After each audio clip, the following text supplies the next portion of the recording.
নমস্কার।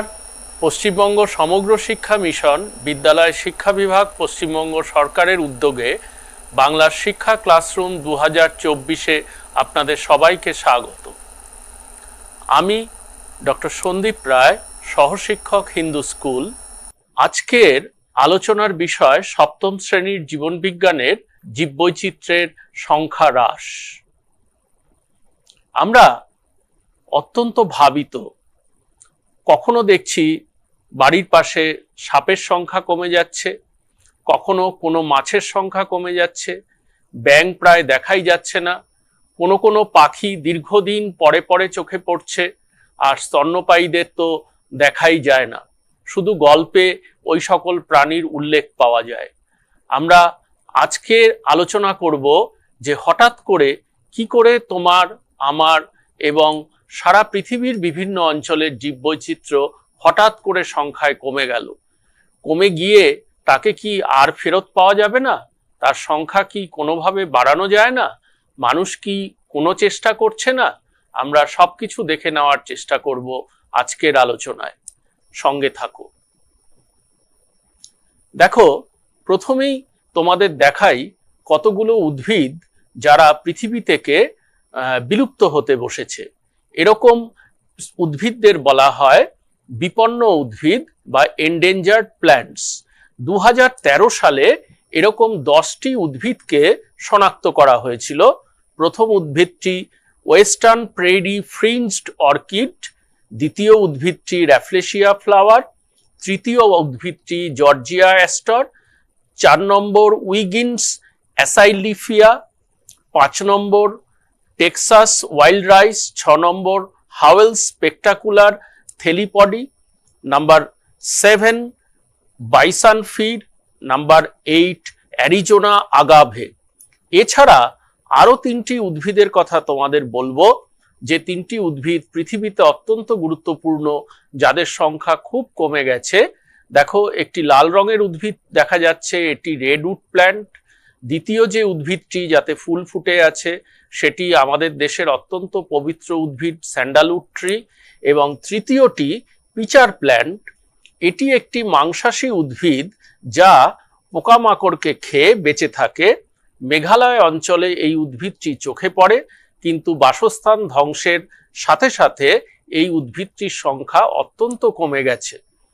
আর স্যান্ডালউড অয়েলের এবং কাঠের এতই আমাদের ডিমান্ড যে এই উদ্ভিদটিকে নির্বিচারে আমরা কেটে ধ্বংস করছি, এবং রেডউড প্ল্যান্ট বাণিজ্যিক কারণে এই উদ্ভিদের সংখ্যাও অত্যন্ত কমতে শুরু করেছে। এবার পৃথিবীতে জীববৈচিত্র্য যেখানে মূলত দেখা যায়, সেই গ্লোবাল ফরেস্ট এবং ইন্ডিয়ান ফরেস্ট, তার একটি তুলনামূলক আলোচনা এখানে রাখা হয়েছে। দেখো, পৃথিবীতে যে অরণ্য আছে সেই অরণ্যকে আমরা 3টে রং দিয়ে চিহ্নিত করার চেষ্টা করেছি। যেটি প্রাকৃতিকভাবে বেড়ে ওঠা অরণ্য সেটি প্রাইমারি, যে অরণ্য এককালে ধ্বংস হয়ে গিয়ে আবার নতুন করে নিজে নিজে তৈরি হচ্ছে সেটি রিজেনারেটিং, এবং মানুষের চেষ্টায় যে অরণ্য তৈরি হচ্ছে সেটি প্ল্যান্টেড। প্রাইমারি ফরেস্টের পরিমাণ প্রায় 12,77,00,000 স্কোয়ার কিলোমিটার, রিজেনারেটিং ফরেস্টের পরিমাণ প্রায় 24 লক্ষ স্কোয়ার কিলোমিটার, আর প্ল্যান্টেড ফরেস্টের পরিমাণ 2,91,000 স্কোয়ার কিলোমিটার। কিন্তু সমগ্র পৃথিবীর আয়তনের তুলনায় বনভূমির পরিমাণ অত্যন্ত কম। ভারতবর্ষের নিরিখেও এই বনভূমির অবস্থা খুব একটা সুখকর নয়। যেখানে সারা ভারতে 33% বনভূমি থাকার কথা, অনেক চেষ্টার পরেও সেই বনভূমি মাত্র 22% এসে পৌঁছেছে। এই বনভূমি আবার 3 ধরনের ভারতবর্ষের ক্ষেত্রে। খুব ঘন জঙ্গল 13.98%, হালকা ঘন জঙ্গল 42.99%, আর খোলা জঙ্গল 43.03%। যদিও দাবি করা হচ্ছে যে সমস্ত রাজ্যেই আমরা নতুন করে বনভূমি তৈরি করার চেষ্টা করছি, কিন্তু উত্তর পূর্বের রাজ্যগুলোর পার্বত্য বনভূমিতে নির্বিচারে বনভূমি ধ্বংস করা হচ্ছে। ভারতে ঘন বনভূমির পরিমাণ তাই কমে 2.61% নেমে এসছে। এমনকি মাঝারি ঘন বনের জঙ্গলও 9.59% নেমে যেতে পারে। সুতরাং ভারতে জীববৈচিত্র্য বাঁচিয়ে রাখার জন্য ভালো বনভূমির পরিমাণ মাত্র 12%। তাহলে আমাদের কি করতে হবে? আমাদের এই বনভূমির পরিমাণ বাড়াতে হবে। বনভূমি কি করে বাড়ে? বনভূমি বাড়াতে গেলে আমাদের প্রচুর পরিমাণে বৃক্ষরোপণ করা দরকার এবং গাছ কাটা বন্ধ রাখা দরকার। তোমরা এ বিষয়ে অত্যন্ত সদর্থক ভূমিকা পালন করতে পারো। এবার দেখা যাক পৃথিবীর প্রাণী জগতের অবস্থা। দেখো, সারা পৃথিবী জুড়েই নানান প্রান্তে নানান প্রাণী নানা কারণে বিপন্ন। তার মধ্যে অত্যন্ত উল্লেখযোগ্য মেরু অঞ্চলের প্রাণী পোলার বিয়ার, আমাদের চীনের হিমালয় পার্বত্য সংলগ্ন অঞ্চলে জায়ান্ট পান্ডা, সামুদ্রিক বরফাবৃত অঞ্চলের প্রাণী শিল এবং পেঙ্গুইন, সমুদ্রের প্রাণী তিমি, ডলফিন এবং স্থলভাগের প্রাণী গরিলা, উট, হাতি, শিম্পাঞ্জি, ওরাংওটাং।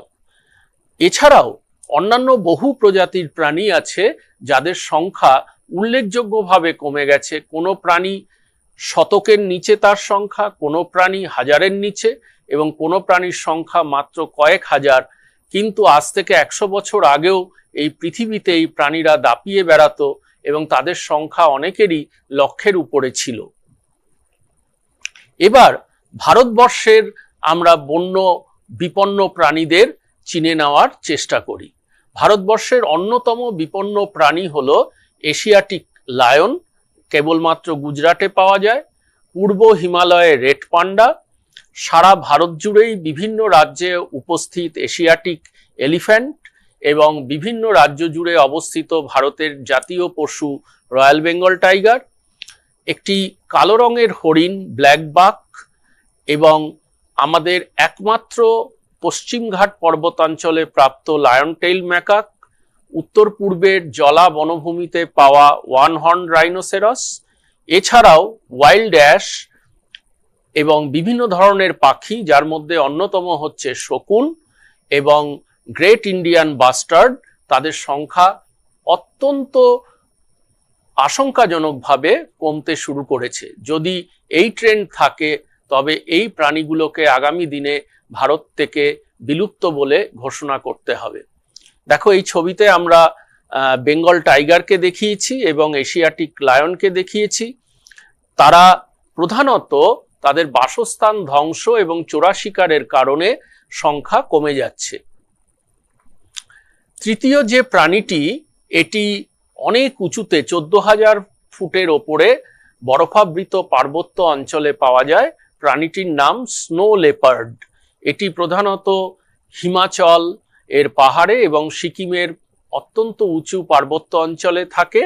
এদের সংখ্যাও ক্লাইমেট চেঞ্জের সঙ্গে সঙ্গে কমতে শুরু করেছে।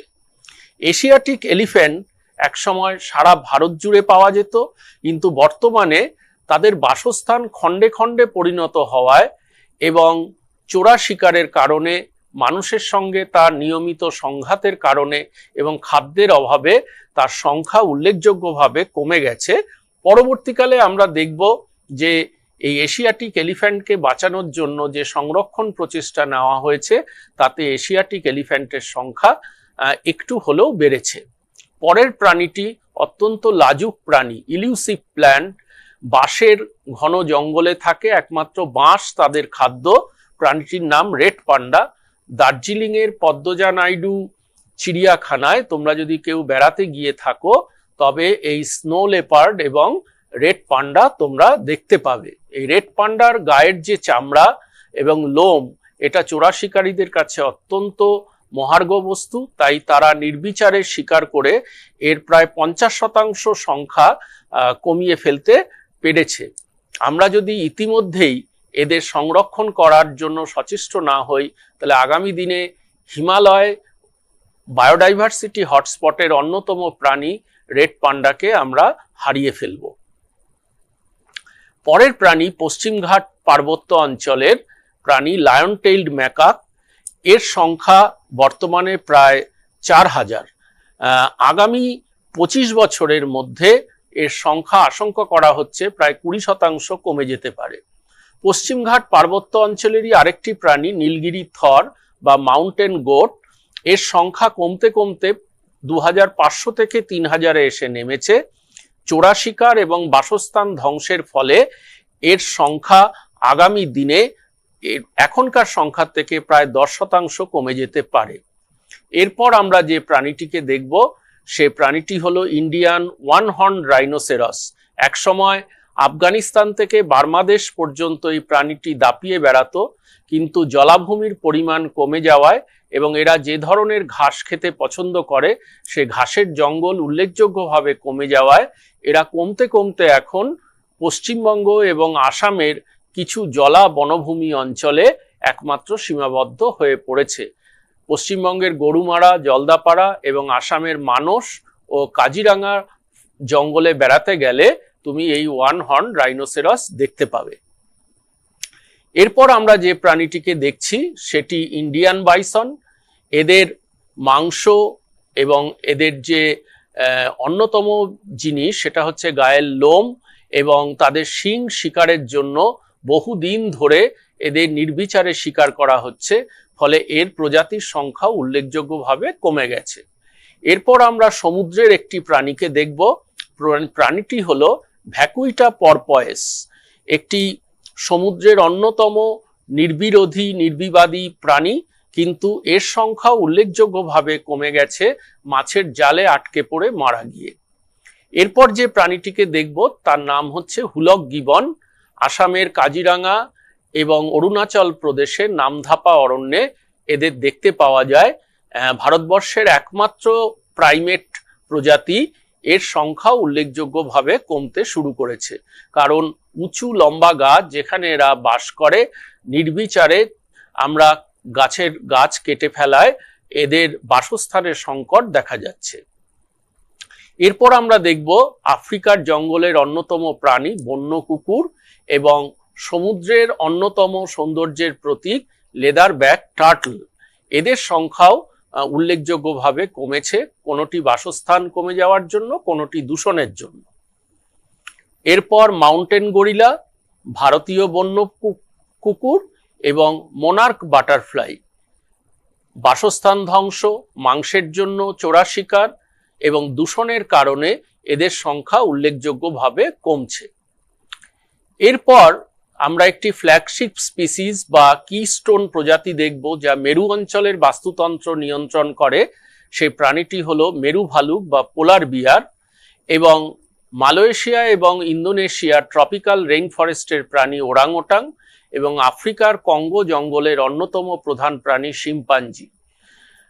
নির্বিচারে বনভূমির চরিত্র পরিবর্তন, বনভূমি কেটে ফেলা এবং ক্লাইমেট চেঞ্জ বা জলবায়ুর পরিবর্তনের জন্য এই তিনটি প্রাণীর সংখ্যা উল্লেখযোগ্যভাবে কমে গেছে।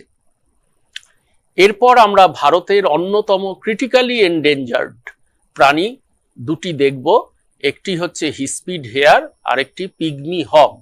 আর তৃতীয় যে প্রাণীটিকে আমরা দেখছি চিতা, এটি একমাত্র ইরান এবং দক্ষিণ আফ্রিকার তৃণভূমিতে পাওয়া যায়।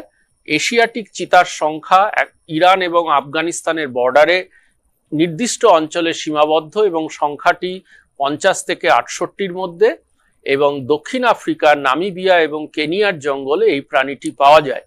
ভারতবর্ষে স্বাধীনতার অল্প কিছুদিন পরেই শেষ 3টি চিতাকে গুলি করে মারায় ভারত থেকে চিতা অবলুপ্ত হয়ে গিয়েছিল।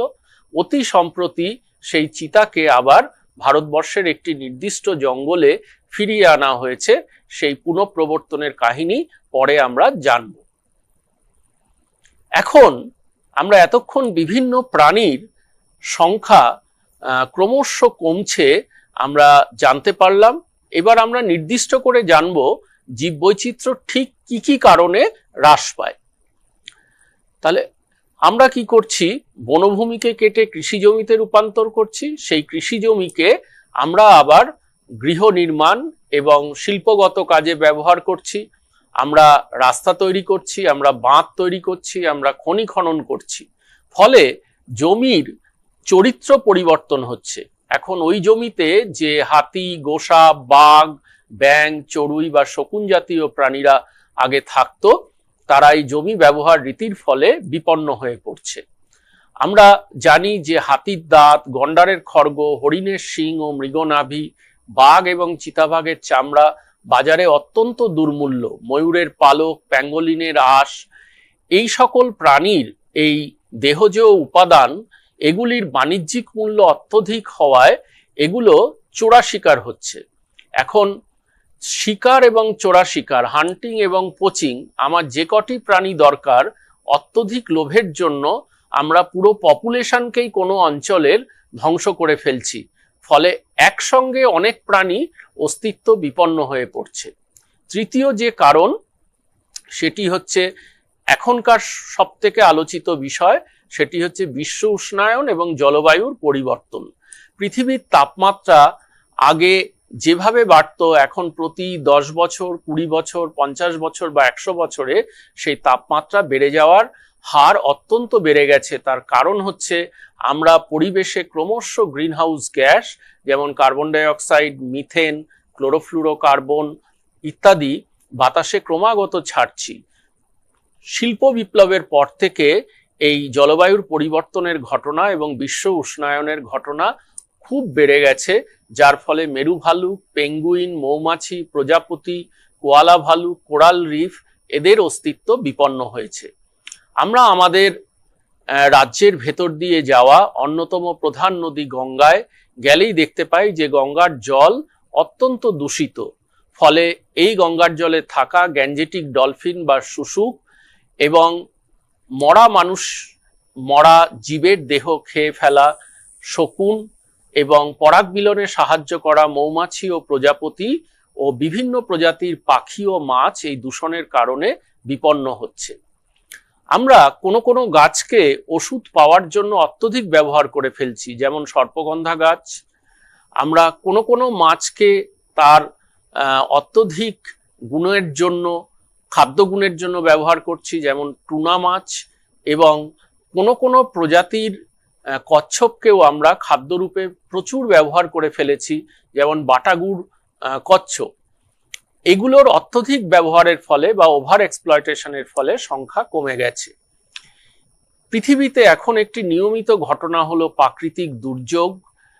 বিভিন্ন সমুদ্রে তাদের তাপমাত্রা পরিবর্তনের ফলে সমুদ্র বায়ুর গতিপথ বদলে যাচ্ছে, ফলে বিভিন্ন সামুদ্রিক ঝড় তৈরি হচ্ছে। এই সামুদ্রিক ঝড় তৈরি হওয়া, সমুদ্রের অ্যাসিডের পরিমাণ বেড়ে যাওয়া, সমুদ্রের তাপমাত্রা বেড়ে যাওয়া, এই সমস্ত কারণে Alaskan salmon, green C turtle, বিভিন্ন প্রজাতির কোরাল, মুক্ত উৎপাদনকারী শামুক ঝিনুক এবং বিভিন্ন প্রজাতির ম্যানগ্রোভ উদ্ভিদ, এদের সংখ্যা কমে যাচ্ছে। আমরা যদি সুন্দরবনে বেড়াতে যাই, তাহলে আমরা জলপথে যাওয়ার সময় দেখতে পাই যেন একটি ঘন অরণ্যের বেল্ট। আমরা দেখে খুবই আনন্দিত হই যে এই জঙ্গলটি তো খুব ঘন, কিন্তু ওপর থেকে ড্রোন দিয়ে যদি ছবি তোলা হয় তাহলে দেখা যাবে জঙ্গলটি আমাদের টাক মাথার মতো, অর্থাৎ চারিদিকে চুলের আস্তরণ থাকলেও মাঝখানটা ফাঁকা। ম্যানগ্রোভ অরণ্যের যে ঘন জঙ্গল, সেটি একমাত্র পরিধি বরাবর রয়েছে, কিন্তু মাঝখান ফাঁকা হয়ে যাচ্ছে। সমুদ্রের জলের উচ্চতা যত বাড়ছে, সমুদ্রের জলে নুনের ভাগ যত বাড়ছে, বিভিন্ন প্রজাতির ম্যানগ্রোভ উদ্ভিদ ততই বিপন্ন হয়ে পড়ছে নিজেকে টিকিয়ে রাখার জন্য। এছাড়া জীববৈচিত্র্য কমার অন্যতম একটি কারণ হলো বহিরাগত প্রজাতির অনুপ্রবেশ। আমরা দেখেছি ডোডোর পাখির মরিশাসে বিলুপ্তির অন্যতম কারণ হলো ডাচ নাবিকদের সঙ্গে বহিরাগত প্রজাতি কুকুর, শূকর এবং বিড়াল ও ইঁদুর দ্বীপে নিয়ে আসা। ভারতবর্ষের ক্ষেত্রেও এই ঘটনা পরপর ঘটে চলেছে। পৃথিবীর নানা প্রান্ত থেকে নানা প্রজাতি, অ্যালিয়েন স্পিসিস ভারতবর্ষের বিভিন্ন বাস্তুতন্ত্রে প্রবেশ করেছে, যেমন ল্যান্টানা, পার্থেনিয়াম, তিলাপিয়া মাছ, আফ্রিকান মাগুর, ইউক্যালিপটাস। এই সমস্ত প্রজাতি অনুপ্রবেশের ফলে কি হচ্ছে, এখানকার স্থানীয় প্রজাতি তাদের সঙ্গে প্রতিযোগিতা বা কম্পিটিশনে না পারার জন্য তারা খুব সহজেই তাদের প্রজনন হার কমে যাচ্ছে এবং তারা একটা না একটা সময় বিপন্ন হয়ে বিলুপ্ত হওয়ার পথে এগিয়ে চলেছে। এবার আমরা দেখে নেব একটি পরিসংখ্যান। যে শিকার এবং চোরা শিকারের কারণে পৃথিবীতে বিভিন্ন প্রাণীর সংখ্যা কিভাবে কমেছে। আমরা প্রথমে দেখে নেই রাইনো স্ট্যাটিস্টিক্স, দ্বিতীয় আমরা দেখব টাইগার স্ট্যাটিস্টিক্স এবং তৃতীয় দেখব হোয়েল বা তিমির স্ট্যাটিস্টিক্স। আফ্রিকান রাইনো, এটি আফ্রিকার একটি কিস্টোন বা ফ্ল্যাগশিপ প্রজাতি। 2007 সাল নাগাদ 36টি রাইনোর পোচিং হয় এবং 2018-20 এই সংখ্যা গিয়ে দাঁড়ায় 769-এ।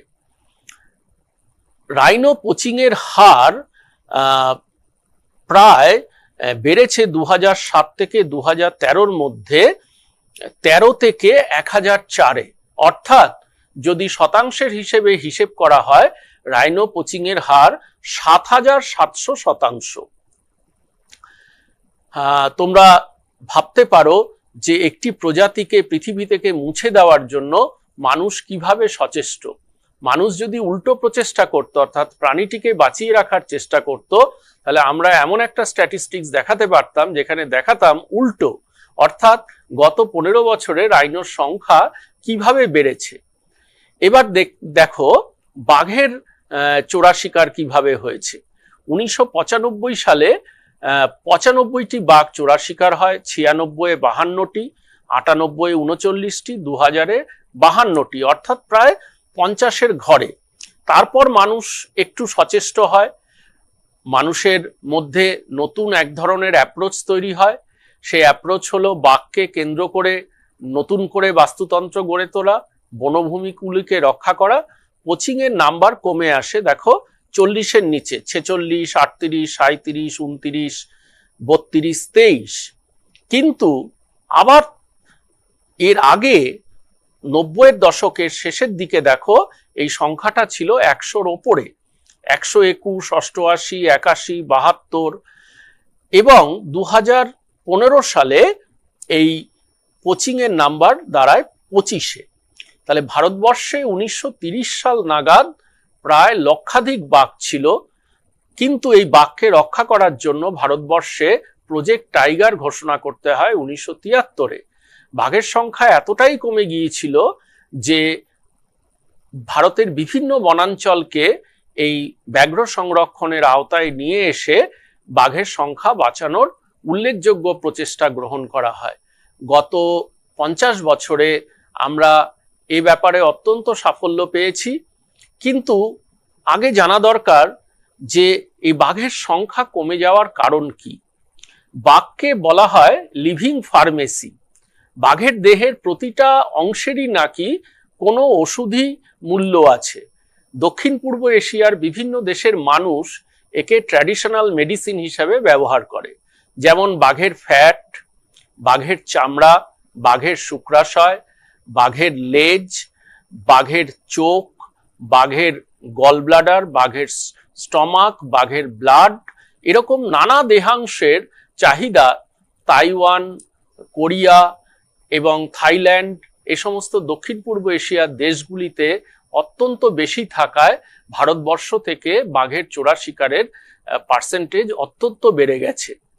এবার দেখা যাক একটি সমুদ্রের প্রাণী। সমুদ্রের প্রাণীটি হলো তিমি। এটিও সমুদ্রের কিস্টোন বা ফ্ল্যাগশিপ প্রজাতি, অর্থাৎ যার অস্তিত্বের উপর সমুদ্রের বাস্তুতন্ত্র নির্ভর করে। তিমি শিকারের আগে নীল তিমির সংখ্যা ছিল 2,75,000। 1930-এর দশকে এটি কমে দাঁড়ায় 30 থেকে 40,000-এ। 1964 সালে যখন এর সংখ্যা গণনা করা হয় উল্লেখযোগ্যভাবে কমে যায় 650 থেকে 2,000-এ, এবং 1994 সালে এর সংখ্যা যখন গণনা করা হয় দেখা যায় এটি 5,000-এর নিচে নেমে গেছে। সুতরাং আমরা দেখতে পেলাম পৃথিবীর নানা প্রান্তে মানুষ বন্যপ্রাণকে বাঁচিয়ে রাখার পরিবর্তে বন্যপ্রাণকে বিলুপ্তির দিকে নিয়ে যাওয়ার জন্য অত্যধিক সচেষ্ট। তাহলে পৃথিবীর সৌন্দর্যের যে মুখ, 3টি প্রাণী, একশৃঙ্গ গন্ডার, বাঘ এবং নীল তিমি কিভাবে নির্বিচারে শিকার করে অর্থ উপার্জনের জন্য এই প্রাণীগুলোকে নির্বিবাদে ধ্বংস করার জন্য কিছু লোভী মানুষের জন্য এদের অস্তিত্ব বিপন্ন হয়ে পড়েছে। আমরা এবার আসব অন্য একটি প্রাণীর অন্য সমস্যা নিয়ে। প্রাণীটি আমাদের অত্যন্ত পরিচিত। বাড়ির ছাদের পাশে বড় গাছের ডালের দিকে তাকালে দেখা যায় ভনভন করে উড়ে বেড়াচ্ছে মৌমাছি। শীতকাল পড়লেই দেখা যায় বিভিন্ন ফুলের মধু সংগ্রহে তারা ব্যস্ত। আজকের পৃথিবীতে যে পরিমাণ মানুষ রয়েছে, অর্থাৎ 700 কোটি মানুষ, তার খাদ্য সংগ্রহের জন্য, খাদ্য উৎপাদনের জন্য আমরা পরিপূর্ণভাবে উদ্ভিদের উপর নির্ভরশীল। এখন ফসলের যে উৎপাদন সেটি নির্দিষ্ট সময়সীমার মধ্যে তার যদি পরাগ মিলন না হয় তবে ব্যাহত হতে পারে। যে সমস্ত গাছে ফল হয় তাদের পরাগ মিলন প্রক্রিয়াও এই মৌমাছির উপর নির্ভরশীল। কিন্তু আমরা কি করেছি? সবুজ বিপ্লবের নামে ফসল উৎপাদন বাড়ানোর জন্য নির্বিচারে কৃষি জমিতে আমরা ইনসেকটিসাইড বা কীটনাশক ব্যবহার করেছি। এই কীটনাশক জলের মধ্যে দিয়ে উদ্ভিদের কাণ্ডে, পাতায় এবং ফুলে পৌঁছেছে। এরা যখন ফুল থেকে মধু সংগ্রহ করে, নেকটার সংগ্রহ করে, সেই নেকটার এই ইনসেকটিসাইড মিশ্রিত হওয়ায় তা মৌমাছির শরীরে ঢুকে বিষক্রিয়া তৈরি করে এবং একসঙ্গে অনেক মৌমাছির মৃত্যু ঘটে। এটাকে বলে কলোনি কোলাপস ডিসঅর্ডার। এখন এই মৌমাছি যদি পৃথিবী থেকে উল্লেখযোগ্যভাবে কমে যায় তাহলে পৃথিবীর অর্থনীতি একদম ভেঙে পড়তে পারে। আজকে আমাদের অর্থনীতির অন্যতম মেরুদণ্ড বা ব্যাকবোন হলো এই মৌমাছি। সুতরাং কৃষিক্ষেত্রে আমাদের বিকল্প ভাবনা ভাবতে হবে যে রাসায়নিক কীটনাশকের পরিবর্তে অন্য কি ধরনের কীটনাশক ব্যবহার করলে তবে উদ্ভিদের মধ্যে বিষক্রিয়া কমানো যায় এবং মৌমাছিকে বাঁচিয়ে রাখা যায়। মৌমাছি যদি আগামী দিনে না বাঁচে তবে কিন্তু পৃথিবীর সভ্যতাই একটি প্রশ্নচিহ্নের মুখে পড়তে পারে। আমরা এরপর দেখব আরেক ধরনের সমস্যার কথা, সেটি হচ্ছে মেরু অঞ্চলের বরফের দ্রুত গতিতে গলন। ফলে কি হচ্ছে? মেরু অঞ্চলের অন্যতম প্রধান প্রাণী হচ্ছে পোলার বিয়ার বা মেরু ভালুক। মেরু ভালুক কি করে? তারা শিকার করে, প্রধানত সামুদ্রিক শীল কিংবা বড় মাছ। এখন শিকার করার পর বা শিকারের আগে তাদের বিশ্রামের দরকার হয়। সেই বিশ্রামের জন্য কি দরকার? ঘন চাদরের বরফ। এই ঘন চাদরের বরফ যদি না থাকে তাহলে তারা দীর্ঘ সময় সাঁতার কেটে যখন শিকার করে তখন সেই শিকারের মাংস খাওয়ার জন্য উপযুক্ত জায়গার অভাব ঘটে। তারা যদি বরফ না পায় তাহলে তারা তাদের বাচ্চাদের মানুষ করতে পারে না। এবং অন্যতম প্রধান কারণ হচ্ছে যে তারা যে কটি শিকার করে 10টির মধ্যে 9টি ক্ষেত্রেই তারা ব্যর্থ হয়। ফলে তাদের প্রচুর ক্যালোরির অভাব হয়। এখন এই ক্যালোরি পূরণ করার জন্য তাদের বারংবার শিকারে যেতে হয়। এখন শিকারের আগে এবং পরে তাদের বাসস্থান হিসেবে বরফের প্রয়োজন। তাহলে আমরা যদি ক্লাইমেট চেঞ্জ প্রক্রিয়াকে দ্রুততর করি, অর্থাৎ পৃথিবীর তাপমাত্রা যদি ক্রমাগত বাড়িয়ে চলি, তাহলে তার প্রভাব পড়বে এই উত্তর মেরুতে সামুদ্রিক বরফের চাদরের উপর, যার ঘনত্ব ক্রমাগত কমবে এবং এর প্রভাব পড়তে পারে দক্ষিণ মেরুতে পেঙ্গুইনের উপরও। সামুদ্রিক পেঙ্গুইন এবং মেরু ভালুকের সংখ্যা যদি কমে যায় তাহলে কিন্তু উত্তর মেরু এবং দক্ষিণ মেরুর বাস্তুতন্ত্র সম্পূর্ণরূপে বিপর্যস্ত হয়ে পড়বে এবং আগামী দিনে এর কি ফলাফল হবে তা কিন্তু অনিশ্চিত। আমরা এরপরে আসব অন্য দুটি প্রাণীর ক্ষেত্রে। আমাদের পূর্বপুরুষ বাবা দাদুদের আমলে দেখা যেত যে গৃহপালিত মৃত প্রাণী সেগুলো রাস্তার ধারে তারা কোনো একটি নির্দিষ্ট স্থানে রাখতেন এবং দলে দলে শকুন গাছ থেকে নেমে এসে মুহূর্তের মধ্যে তাকে সাবার করে দিত। অর্থাৎ এই সমস্ত প্রাণীরা কি করে? পরিবেশকে বিভিন্ন জীবাণু সংক্রমণের হাত থেকে রক্ষা করে মরা প্রাণীর মাংস খেয়ে। কিন্তু কি হলো? কতকগুলো ওষুধ আমরা আমাদের ভেটেনারি অ্যানিম্যালদের ক্ষেত্রে ব্যবহার করতে শুরু করলাম। সেই ওষুধগুলো হলো ব্যথা নিরোধক ওষুধ, ডাইক্লোফেনেক, অ্যাসিক্লোফেনেক, নিমেসুলাইড এবং কিটোপ্রোফেন। দেখা গেল এই ওষুধগুলো এই সমস্ত মরা প্রাণীদের মাংস থেকে যখন শকুনের দেহে প্রবেশ করলো, শকুনের বৃক্ক বা কিডনির ফাংশন নষ্ট করে দিল। ফলে শকুনের সংখ্যা উল্লেখযোগ্যভাবে কমে গেল। 2003 সালে ভারতবর্ষে শকুন ছিল 40,387টি, 2007-এ কমে 32,000, 2011-তে একটু বেড়ে 34,000, 2015-তে উল্লেখযোগ্যভাবে কমে গিয়ে হলো 18,645টি। ভারতের বিভিন্ন শহরে একই সঙ্গে শকুনের বাসস্থানও উল্লেখযোগ্যভাবে কমতে শুরু করে। বিকানিরে দেখা যায় 307টি শকুনের মৃত্যু হয়েছে, রায়গড়ে 210টি, জয়সলমীরে 120টি এবং কামরূপে 100টি 2022 সালে। কি জন্য? তার যৌথ কারণ, 1 নম্বর হচ্ছে ব্যথা নিরোধক ওষুধের ব্যবহার এবং 2 নম্বর হচ্ছে তাদের যেখানে ডিম পাড়ে উঁচু উঁচু গাছ সেগুলোকে নির্বিচারে কেটে ফেলা। আরেকটি প্রাণী আমরা দেখব, সেটি আমাদের অত্যন্ত পরিচিত প্রাণী, সেটি হচ্ছে লেপার্ড বা চিতাবাঘ। বম্বে শহরে যারা বাস করেন তাদের অনেকেই রাত্রিবেলায় দেখেন রাতের অন্ধকারে শহরে চিতাবাঘ ঘুরে বেড়াচ্ছে। ভারতের বহু শহর আছে, তার সংলগ্ন বনভূমি থেকে চিতাবাঘ ক্রমশ শহরে চলে আসছে। কখনো কারোর বাড়ির কিচেনে, কখনো কারোর বাড়ির বারান্দায়, কিংবা কোনো কারখানার পরিত্যক্ত ঘরে এই চিতাবাঘকে পাওয়া যাচ্ছে। এই চিতার চামড়া বহু চোরা শিকারীদের কাছে অত্যন্ত মহার্ঘ বস্তু। ফলে চোরা শিকারের জন্য চিতাবাঘের উল্লেখযোগ্যভাবে সংখ্যা কমেছে। এছাড়া আরেকটি প্রধান কারণ হলো আমাদের সড়ক ব্যবস্থা যত প্রসারিত হচ্ছে, ভারতবর্ষের বিভিন্ন কোণে যত রেল লাইন প্রসারিত হচ্ছে, তত চিতাবাঘের যে স্বাভাবিক বাসস্থান তার পরিমাণ সংকুচিত হচ্ছে। তাহলে হ্যাবিট্যাট ডিগ্রেডেশন, হ্যাবিট্যাট লস চিতার বাঘের সংখ্যা কমে যাওয়ার উল্লেখযোগ্য কারণ। স্ত্রী চিতাবাঘ উত্তরবঙ্গের জঙ্গলে দেখা যায়, তারা বাচ্চা দেওয়ার সময় চা বাগানে আশ্রয় নেয় এবং তাদের মুখোমুখি যদি চা বাগানের শ্রমিকরা পড়েন তাহলে তাকে আক্রমণ করে এবং তাদের শিশু বা বৃদ্ধ মানুষদের বা শ্রমিক কর্মচারীদের মৃত্যু ঘটে। তখন মানুষের রোষের মুখে পড়ে এই চিতারা তাদের পিটিয়ে মেরে ফেলা হয়।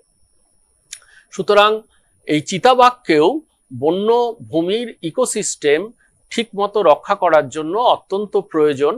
কারণ এই চিতাবাঘের সংখ্যা যদি কোনো কারণে কমে যায়, তাহলে বনে হরিণ বা ইন্ডিয়ান গোরের সংখ্যা উল্লেখযোগ্যভাবে বেড়ে গিয়ে তা কৃষি ব্যবস্থাকে ধ্বংস করে দিতে পারে।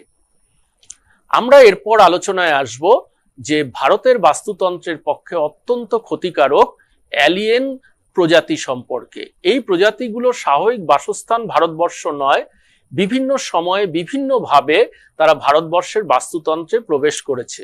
এরকম দুটি উদ্ভিদ হলো ল্যান্টানা এবং কচুরিপানা, এরকম দুটি প্রাণী হলো তিলাপিয়া এবং আফ্রিকান মাগুর। ভারতবর্ষে এরা প্রবেশ করার পর এদের প্রজনন শক্তি ভারতবর্ষের প্রজাতিদের থেকে অত্যন্ত বেশি হওয়ায় খুব অল্প সময়ের মধ্যেই এরা বাস্তুতন্ত্রের অধিকাংশ জায়গা দখল করে ফেলেছে।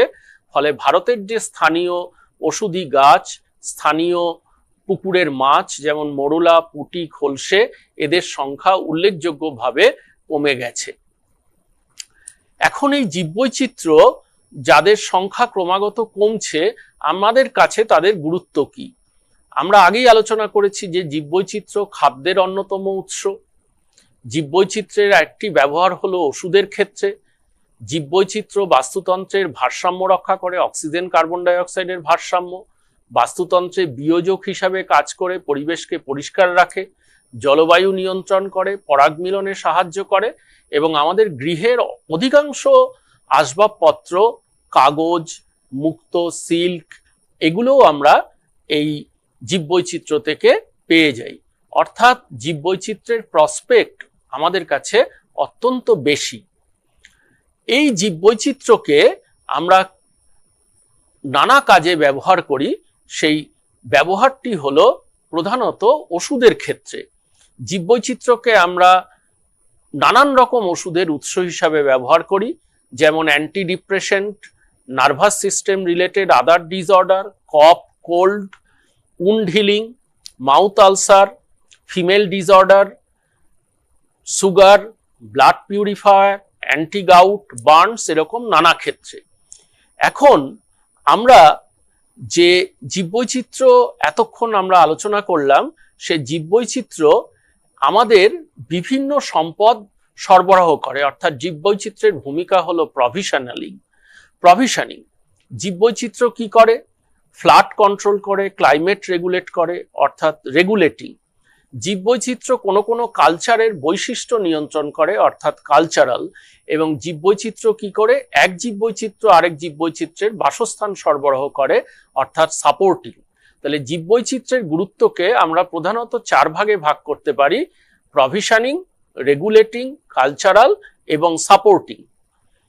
এবার দেখা যাক জীববৈচিত্র্যের পৃথিবীতে গুরুত্ব কেন। আমাদের অস্তিত্ব সম্পূর্ণরূপে জীববৈচিত্র্যের উপর নির্ভরশীল। জীববৈচিত্র্য থেকে নতুন নতুন ওষুধ পাওয়া যাচ্ছে, জীববৈচিত্র্য ক্লাইমেট চেঞ্জের বিরুদ্ধে কাজ করছে, জীববৈচিত্র্য এগ্রিকালচার এবং ফুড সিকিউরিটি দিচ্ছে, জীববৈচিত্র্য নানান রোগ এবং জীবাণুর বিরুদ্ধে লড়তে সাহায্য করছে, জীববৈচিত্র্য পরিবেশের তাপমাত্রা বজায় রাখতে সাহায্য করে, জীববৈচিত্র্য প্রাকৃতিক দুর্যোগ কমায়, গ্লোবাল ওয়ার্মিং কমায়, আমাদের ইকোসিস্টেমকে আরো কার্যকর করে, জলকে বিশুদ্ধ করতে সাহায্য করে, জীববৈচিত্র্য থেকে আমরা নন রিনিউয়েবল এনার্জি পাই, এবং আমাদের যে হেলদি এবং অ্যাক্টিভ লাইফস্টাইল, এর জন্য জীববৈচিত্র্য অত্যন্ত গুরুত্বপূর্ণ। এবার আমরা দেখে নেই যে জীববৈচিত্র্য একটা সত্যিকারের ইনভেস্টমেন্ট প্রায়োরিটি। আমরা যেমন বাণিজ্যের ক্ষেত্রে ইনভেস্ট করি, শিল্পের ক্ষেত্রে ইনভেস্ট করি, তেমনি বায়োডাইভার্সিটিকেও আমাদের ইনভেস্ট করতে হবে আমাদের সিকিউরিটির জন্য। আমরা কতগুলো লক্ষ্য রেখেছি, 2030 সালের মধ্যে সেই লক্ষ্যগুলোর কাছাকাছি আমাদের পৌঁছতে হবে। এগুলোকে বলা হয় সাস্টেইনেবল ডেভেলপমেন্ট গোল, এসডিজি। এর 14 এবং 15 নম্বর গোল সরাসরি জীববৈচিত্র্যের সঙ্গে যুক্ত। 14 নম্বর গোল হচ্ছে লাইফ বিলো ওয়াটার এবং 15 নম্বর গোল হচ্ছে লাইফ অন ল্যান্ড। কিন্তু শুধু 14 এবং 15ই নয়, 1, 2, 3, 6 এবং 13 নম্বর গোলও এই জীববৈচিত্র্যের সঙ্গে ওয়েল কানেক্টেড। কি? জীববৈচিত্র্য আমাদের যে খাদ্য দেয়, এই খাদ্যের ফলে দারিদ্র্য আমরা কমাতে পারি, অর্থাৎ 1 নম্বর গোল নো পভার্টিতে আমরা রিচ করতে পারি। জীববৈচিত্র্য আমাদের যে খাদ্য দেয় তার থেকে আমরা জিরো হাঙ্গার বা 2 নম্বর গোলে পৌঁছতে পারি। জীববৈচিত্র্য থেকে যে ওষুধ পাওয়া যায় তার থেকে আমরা গুড হেলথ এবং ওয়েলবিং অর্থাৎ 3 নম্বর গোলে পৌঁছতে পারি। জীববৈচিত্র্য জলকে বিশুদ্ধ করতে সাহায্য করে, সুতরাং সারা পৃথিবীতে সমস্ত মানুষের কাছে বিশুদ্ধ পানীয় জল এবং তৎসংক্রান্ত স্বাস্থ্যের অবস্থা রক্ষা করার যে গোল 6 নম্বর ক্লিন ওয়াটার এবং স্যানিটেশন গোলে আমরা পৌঁছতে পারি। জীববৈচিত্র্য অভাবে আজকে পৃথিবীর তাপমাত্রা বাড়ছে, পৃথিবী দূষিত হচ্ছে। সুতরাং ক্লাইমেট অ্যাকশনকে গোলে অর্থাৎ 13 নম্বর গোলে পৌঁছানোর জন্য আমাদের জীববৈচিত্র্য অত্যন্ত গুরুত্বপূর্ণ। সুতরাং জীববৈচিত্র্যকে আগামী দিনে আমাদের সিকিউরিটির জন্য ব্যবহার করতেই হবে। সুতরাং জীববৈচিত্র্য সংরক্ষণ অত্যন্ত গুরুত্বপূর্ণ। কি করে জীববৈচিত্র্য সংরক্ষণ করব? আমাদের যে জীববৈচিত্র্য সংরক্ষণ নিয়ে আমরা ভাবিত সেগুলো হচ্ছে প্রধানত বন্য প্রাণী। তাহলে বন্য প্রাণী যে বনাঞ্চলে থাকে সেই বনাঞ্চলগুলোকে সংরক্ষিত করতে হবে, অর্থাৎ এদের প্রোটেক্টিভ এরিয়া রূপে ঘোষণা করতে হবে। এই প্রোটেক্টিভ এরিয়ার অনেক রকম শ্রেণীবিন্যাস আছে। কোনোটি ন্যাশনাল পার্ক, কোনোটি স্যাংচুয়ারি, কোনোটি বায়োস্ফিয়ার রিজার্ভ, কোনোটি কমিউনিটি রিজার্ভ এবং কোনোটি কনজারভেশন রিজার্ভ। ভারতবর্ষে 103টি ন্যাশনাল পার্ক, 543টি স্যাংচুয়ারি, 18টি বায়োস্ফিয়ার রিজার্ভ, 45টি কমিউনিটি রিজার্ভ এবং 73টি কনজারভেশন রিজার্ভ রয়েছে। এর টোটাল প্রোটেক্টেড এরিয়া হলো 1,62,024.69 স্কোয়ার কিলোমিটার, অর্থাৎ ভারতবর্ষের সামগ্রিক আয়তনের 4.93%। এটি 2017 সালের হিসেব। তাহলে আমাদের কি করতে হবে? আমাদের বনভূমির পরিমাণ ক্রমশ বাড়াতে হবে, তৃণভূমির পরিমাণ বাড়াতে হবে, জলাভূমি বোজানো বন্ধ করতে হবে, নতুন নতুন জলাশয় খুঁড়তে হবে, অর্থাৎ ওয়াইল্ড অ্যানিম্যালের হ্যাবিট্যাট তৈরি করতে হবে। আমরা কি করছি? এই জন্য বায়োডাইভার্সিটি হেরিটেজ সাইট তৈরি করতে পারছি। দেখো, এই মানচিত্রে ভারতবর্ষের বিভিন্ন বায়োডাইভার্সিটি হেরিটেজ সাইট বিভিন্ন রাজ্যে রয়েছে, দেখানো আছে। এতক্ষণ তো আমরা জীববৈচিত্র্যের বিলুপ্তির আশঙ্কার কথা পড়লাম। তাহলে মানুষ কি একই রকম সব জীববৈচিত্র্যকে কি মানুষ বিলুপ্তির দিকে টেনে দিচ্ছে? কোনো জীববৈচিত্র্যকে কি মানুষ বাঁচানোর চেষ্টা করেনি? না, মানুষ চেষ্টা করেছে, বহু জীববৈচিত্র্যকে বিলুপ্তির মুখ থেকে ফিরিয়েও এনেছে। এরকম কয়েকটি উদাহরণ আমি তোমাদের সামনে উপস্থিত করছি। দেখো, তোমরা যদি মধ্যপ্রদেশে বেড়াতে যাও, একটি ন্যাশনাল পার্ক পাবে, তার নাম পান্না ন্যাশনাল পার্ক। 1981 সালে এটি জাতীয় অরণ্য বা উদ্যান হিসাবে ঘোষিত হয়। 1994 সালের প্রথম দিকে এটিকে টাইগার রিজার্ভ বলে ঘোষণা করা হয়। 2008 সালে এই জঙ্গলে আর কোনো বাঘ পাওয়া যায়নি। সমস্ত সরকারি বনকর্তা এবং ভারতবর্ষের ব্যাঘ্র সংরক্ষণের সঙ্গে যুক্ত পরিবেশবিদদের কপালে ভাঁজ পড়ে এবং সিদ্ধান্ত নেওয়া হয় যে অন্য জঙ্গল থেকে বাঘ এনে এই জঙ্গলে ছাড়া হবে এবং তাদের সংরক্ষণের মাধ্যমে বাঘের সংখ্যা পুনরায় বাড়ানো হবে। একে বলা হয় টাইগার রিইন্ট্রোডাকশন স্টেপ বা প্রজেক্ট।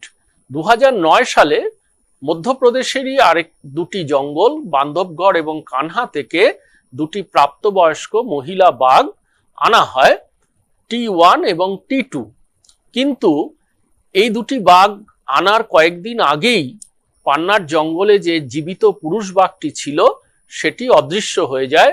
তাই আবার এই জঙ্গলে অন্য জঙ্গল থেকে পুরুষ বাঘ আনা হয়। এর ফলে কি হয়?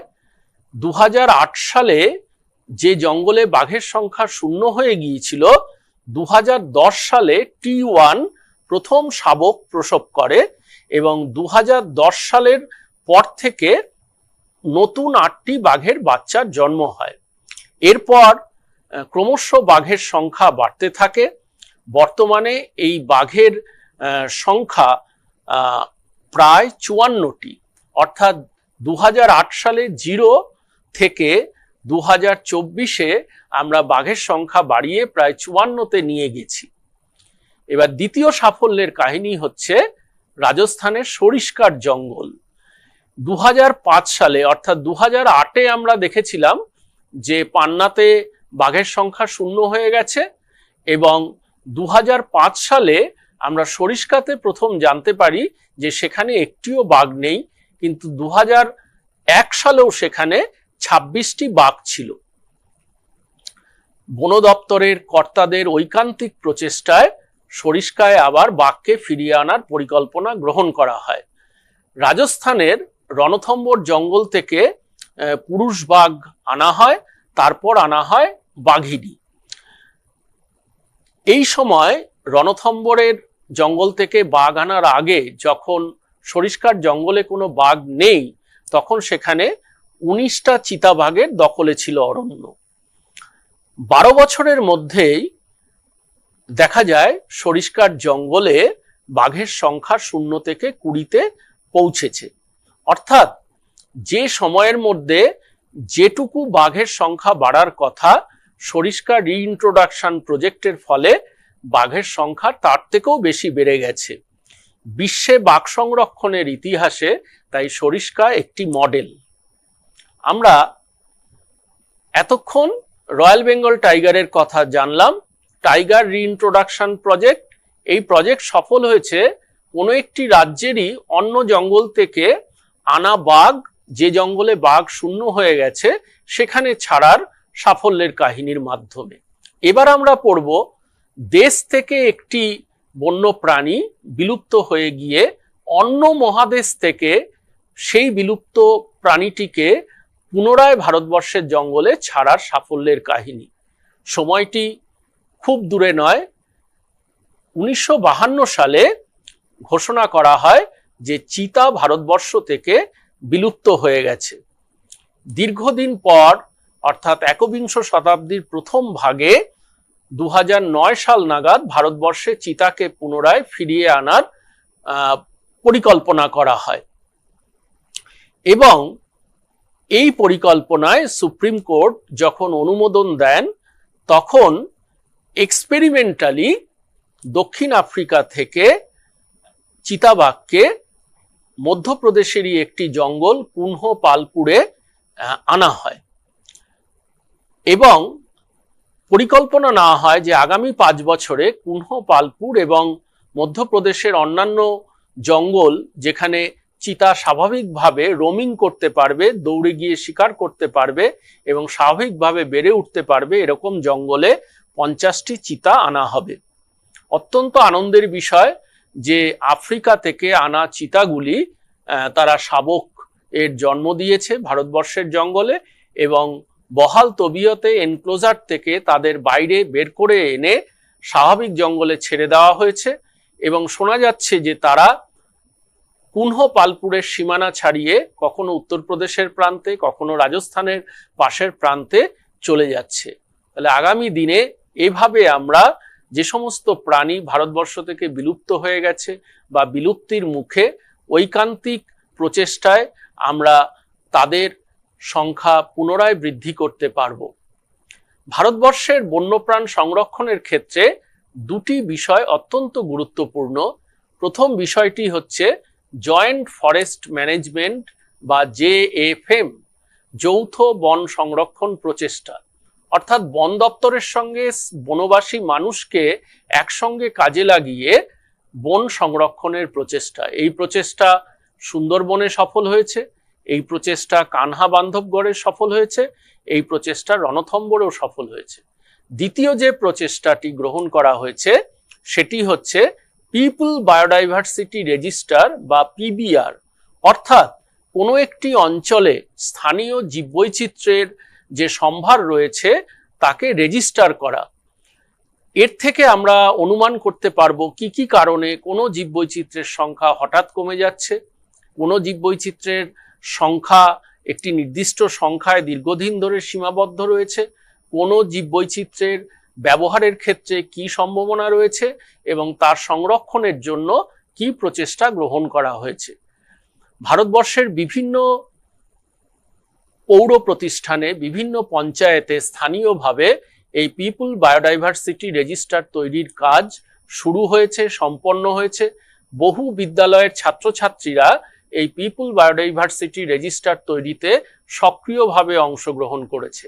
তোমার কাছেও যদি সুযোগ আসে, তোমার স্থানীয় অঞ্চলে যদি পিপল বায়োডাইভার্সিটি রেজিস্টার তৈরির কাজ শুরু হয়, তুমি তাতে সক্রিয়ভাবে অংশগ্রহণ করতে পারো। আমরা এখন আরেকটি প্রচেষ্টার কথা জানব। এটি হলো একটি পাখিকে বিলুপ্তির হাত থেকে বাঁচানোর কাহিনী। ছবিতে দেখো একজন মহিলা বিজ্ঞানীকে দেখা যাচ্ছেন, তিনি একটি পুরস্কার নিচ্ছেন।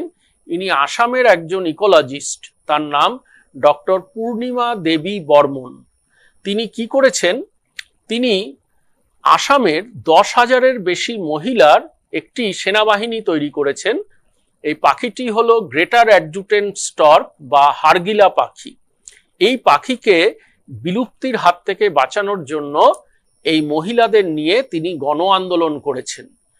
ফলে দেখা গেছে যে দুর্যোগের সময় হারগিলা পাখির যে বাসস্থানগুলো ধ্বংস হয়ে যেত, সেই বাসস্থানগুলো চোরা শিকারীদের আক্রমণে ধ্বংস হতো। গ্রামবাসীরা এখন নতুন নতুন বাসস্থান তৈরি করে দিচ্ছে এবং যে বাসস্থানগুলো প্রাকৃতিক বাসস্থান ছিল সেগুলোকে সংরক্ষণ করছে।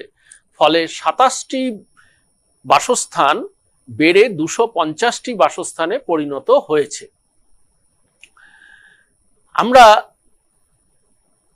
জীববৈচিত্র্যকে বাঁচিয়ে রাখার, তাদের সংখ্যা বৃদ্ধির গল্প এতক্ষণ পড়লাম।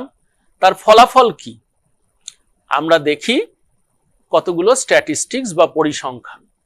ভারতবর্ষে 2006 সালে গণনাকৃত বাঘের সংখ্যা ছিল 1411। 2010-এ তা বেড়ে হলো 1706, 2014 সালে 2226, 2018-তে 2967 এবং 2022-এ 3682। পৃথিবীর মধ্যে ভারতবর্ষেই বনাঞ্চলে সবথেকে বেশি প্রাকৃতিক রয়্যাল বেঙ্গল টাইগারের বাস। আমরা বহু মানুষকে দেখতে পাচ্ছি অ্যাডভেঞ্চার করছেন। তারা শুধু অ্যাডভেঞ্চারই করছেন না, তারা ইনঅ্যাক্সেসেবল টেরেন, সেখানে কি ধরনের বায়োডাইভার্সিটি আছে সে বায়োডাইভার্সিটি খোঁজারও চেষ্টা করছেন। এরকমই একটি বাঙালি মেয়ে ঐন্দ্রিলা, দমদম ক্যান্টনমেন্টে বাড়ি। তিনি তার একটি প্রজেক্ট নিয়ে কাশ্মীরের দুর্গম কিস্তোয়ার অঞ্চলে 13,000 ফুট উঁচুতে প্রথম প্রমাণ হিসাবে দেখিয়েছেন যে সেখানে স্নো লেপার্ডের পরিবার আছে। এতদিন জানা ছিল না যে কাশ্মীরের ওই অঞ্চলে স্নো লেপার্ড থাকতে পারে। আমরা খুব সম্প্রতি পৃথিবীতে যে ঘটনাটি নিয়ে ব্যস্ত সেটি হচ্ছে রাশিয়া ইউক্রেনের যুদ্ধ। সেই রাশিয়া ইউক্রেনের যুদ্ধে বহু মানুষ রাশিয়ার ঘরবাড়ি ছেড়ে অন্যত্র স্থানান্তরিত হচ্ছেন। কিন্তু একটি আশার খবর হলো একটি বিপন্ন প্রাণী, তার নাম হচ্ছে আমুর লেপার্ড, 2012 থেকে 2023-এর মধ্যে রাশিয়ায় আমুর লেপার্ডের সংখ্যা 35 থেকে বেড়ে 129 হয়েছে। এবং আমরা জানি যে পৃথিবীতে যে কোনো জীববৈচিত্র্য সংক্রান্ত তথ্য আমরা যার থেকে পাই, সে WWF বা ওয়ার্ল্ড ওয়াইল্ড লাইফ ফান্ড, তার লোগো হচ্ছে জায়ান্ট পান্ডা। একসময় এটি ক্রিটিক্যালি এন্ডেঞ্জার্ড প্রাণী ছিল, অর্থাৎ সংকটাপন্নভাবে বিপন্ন। এখন এটি আর বিপন্ন নয়, এটির অবস্থার উন্নতি ঘটেছে। এর সংখ্যা এখন বেড়ে দাঁড়িয়েছে চায়নাতে প্রধানত বনাঞ্চলে 2060টি, অর্থাৎ এটি IUCN এর রেড ডাটা বুকে ক্রিটিক্যালি এন্ডেঞ্জার্ড ক্যাটেগরি থেকে ভালনারাবল ক্যাটেগরিতে উন্নীত হয়েছে। জীববৈচিত্র্য যদি নষ্ট হয়ে যায়, জীববৈচিত্র্য যদি ধ্বংস হয়, তাহলে কিভাবে আমাদের দাম চুকাতে হতে পারে? দেখুন, আমাদের পাশের রাজ্য বিহারে একটি ঘটনা, ক্লাইমেট চেঞ্জ হওয়ার ফলে মাটির উষ্ণতাও কিন্তু ক্রমাগত বাড়ছে। তাহলে মাটির নিচে বা গাছের কোটরে যে প্রাণীগুলো থাকে, যেমন সাপ, তারা ক্রমাগত বেরিয়ে আসছে। এবং এক্সট্রিম ওয়েদারের ক্লাইমেটিক চেঞ্জের জন্য বিহারের সাধারণ মানুষ খুব বেশি বেশি করে সাপের কামড়ে মারা যাচ্ছেন। সুতরাং ক্লাইমেট চেঞ্জ বা জলবায়ুর পরিবর্তনের জন্য যদি জীববৈচিত্র্য তার স্বাভাবিক বাসস্থান থেকে বেরিয়ে আসে, তাহলে মানুষের অস্তিত্ব কিন্তু বিপন্ন হতে পারে। বহু বাড়ির খুব গুরুত্বপূর্ণ সদস্য সাপের কামড়ে মারা গেলে সেই বাড়ির আর্থিক নিশ্চয়তা ভেঙে পড়তে পারে। আমরা আরেকটি ঘটনা দেখব যে হাতির আক্রমণের ফলে কত মানুষ মারা যান। 2014-15-তে অ্যানুয়াল ফ্যাটালিটিস ছিল 418, 2015-16 469, 16-17-তে 516, 17-18-তে 506, 18-19-এ আবার একটু কমেছে 452 এবং 19-20-তে এটা দাঁড়ায় 272-এ। উড়িষ্যা, ঝাড়খণ্ড, পশ্চিমবঙ্গ এবং আসামে এই সংখ্যাটা ক্রমাগত বাড়তে শুরু করেছে। এলিফ্যান্টের নাম্বার কিন্তু ভারতবর্ষে এবং পৃথিবীতে 2007 থেকে 2017-র মধ্যে কিছুটা হলেও কখনো বেড়েছে কখনো কমেছে। 2007-এ এর সংখ্যা ছিল 27,694, 2012-তে 30,051, 2017-তে আবার কমে হয়েছে 29,964। এখন আমাদের পৃথিবীতে যে মানুষ রয়েছেন, সেই মানুষের টোটাল পপুলেশনকে যদি খাদ্য দিতে হয়, তাহলে যে পরিমাণ জীববৈচিত্র্যকে আমাদের সংরক্ষণ করা দরকার, আমরা সেই পরিমাণ জীববৈচিত্র্যকে সংরক্ষণ করতে পারছি না। তাই আমরা এখানে দেখতে পাচ্ছি যে বহু মানুষ খাদ্যজনিত অনিশ্চয়তায় ভুগছেন, কিছু মানুষ একদমই খাদ্য পাচ্ছেন না। তাহলে টোটাল মানুষের মধ্যে এই খাদ্য অল্প পাওয়া এবং না পাওয়া মানুষের সংখ্যা কিন্তু অনেক বেশি। সুতরাং আজকে যে জনসংখ্যা আমরা দেখছি, সেই জনসংখ্যা কিন্তু মুহূর্তের মধ্যে বিলুপ্ত হয়ে যেতে পারে পৃথিবীর কোনো অঞ্চলে যদি ফুড ইনসিকিউরিটি হয়, এবং এর আর্থিক মূল্য কয়েক বিলিয়ন কিংবা ট্রিলিয়ন ডলার। আমরা এবার আরেকটি ঘটনার কথা জানার চেষ্টা করি। হিমাচল প্রদেশের একটি দুর্গম অঞ্চল হচ্ছে স্পিতি, সেখানেও ক্লাইমেট চেঞ্জের প্রভাব গিয়ে পড়েছে। সেখানকার মানুষ ইয়াক চড়ান পার্বত্য তৃণভূমিতে, কিন্তু কি হচ্ছে, এই তৃণভূমিতে যে যত মাস তারা এই জন্তুদের চড়ানোর সুযোগ পান, অর্থাৎ যত মাস ঘাস বা ছোট হার্ব জাতীয় উদ্ভিদ সেখানে জন্মায়, সেই সিজনের সময়কালটা ক্লাইমেট চেঞ্জের জন্য, গ্লোবাল ওয়ার্মিং এর জন্য খুব কমে আসছে। ফলে ইয়াক জাতীয় প্রাণীদের খাদ্য গ্রহণের সময়কাল কমে আসছে। ফলে এদের যে দল, যে সংখ্যা, সেই সংখ্যা কিন্তু রক্ষা করা যাচ্ছে না। তাহলে এই অঞ্চলে যদি ইয়াক জাতীয় প্রাণীর সংখ্যা কমে যায়, তাহলে একে কেন্দ্র করে পার্বত্য অঞ্চলের যে অর্থনীতি, তা কিন্তু একদমই আগামী দিনে ভেঙে পড়তে পারে। তাপমাত্রা যদি 1.5 ডিগ্রি সেন্টিগ্রেড বেড়ে যায়, তাহলে 4% স্তন্যপায়ী তাদের স্বাভাবিক বাসস্থান হারিয়ে ফেলতে পারে। 2 ডিগ্রি যদি বেড়ে যায় তাহলে 8%, এবং 3 ডিগ্রি যদি বেড়ে যায় তাহলে 41% স্তন্যপায়ী পৃথিবীতে তার বাসস্থান হারাবে। আমরা এবার সমুদ্রের দিকে তাকাবো, যেখানে 1 ডিগ্রি সেন্টিগ্রেডের বৃদ্ধির হেরফেরে সমুদ্রের বাস্তুতন্ত্রের ব্যাপক পরিবর্তন হতে পারে এবং তার প্রভাব পড়তে পারে সেই রঙিন কোরালদের উপর।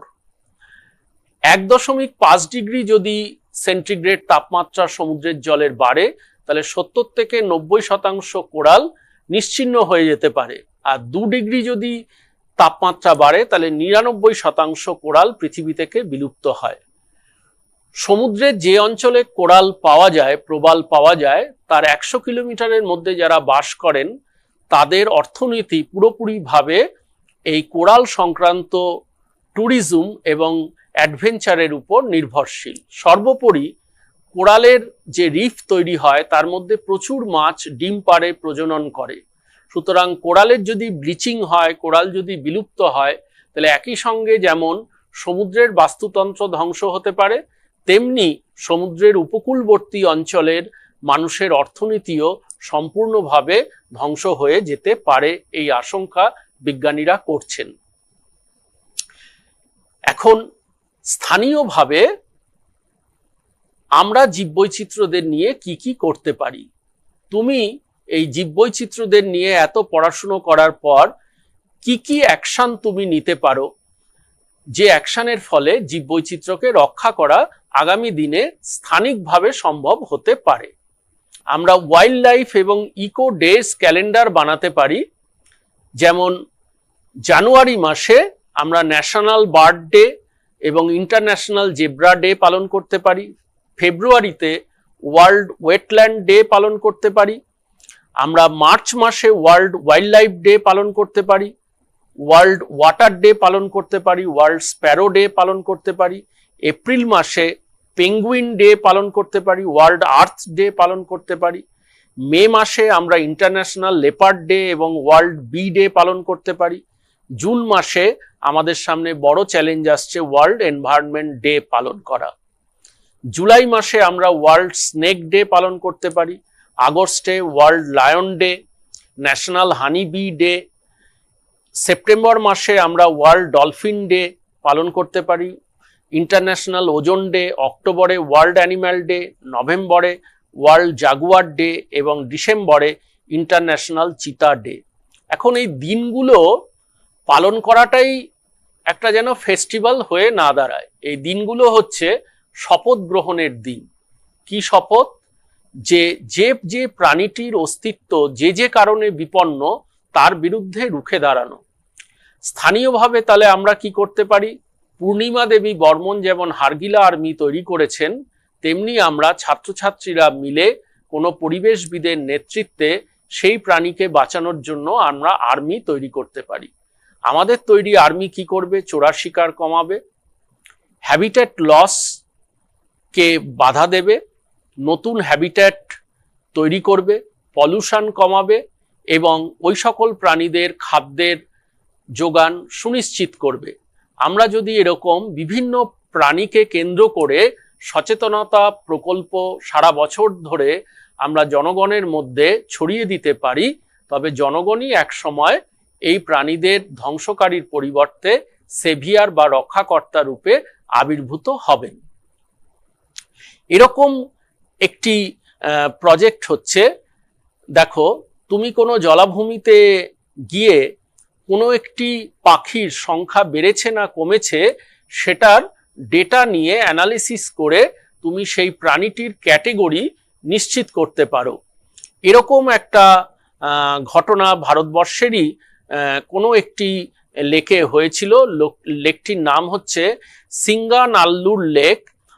এখানে একটি ওয়াইল্ড হেরনের সংখ্যা শিক্ষার্থীরা গুণে সেখানকার অথরিটিকে তারা জানিয়েছেন এবং যে ওয়েটল্যান্ডে এই প্রাণীটি পাওয়া যায় সেই ওয়েটল্যান্ডকে একটি কনজারভেশন সাইট হিসাবে ঘোষণা করা যায় কিনা তার প্রস্তাব তারা দিয়েছেন। তোমরাও তোমাদের বাড়ির আশেপাশে কোনো একটি জলাশয়ে যদি পরিযায়ী পাখি বা মাইগ্রেটরি বার্ড এসে বাসা বাঁধে, ডিম পাড়ে এবং পরবর্তী বছরগুলোতে বারবার ফিরে আসে, তাহলে লোকাল অথরিটিকে জানিয়ে তুমি তাকে একটা কনজারভেশন সাইট হিসাবে ঘোষণা করার প্রকল্প হাতে নিতে পারো।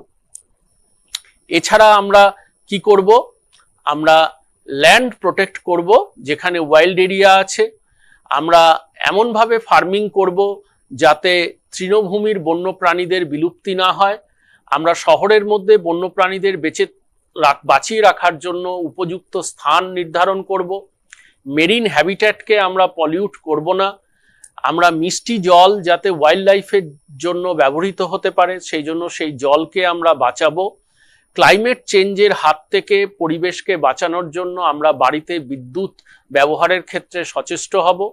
আমরা ভেগান ডায়েট অর্থাৎ প্ল্যান্ট বেসড ডায়েটের দিকে যাব।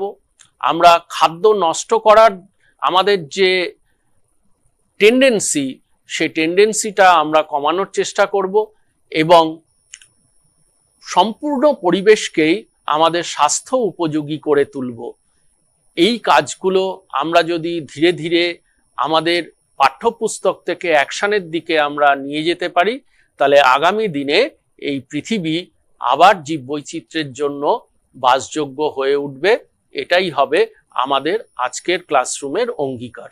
Thank you.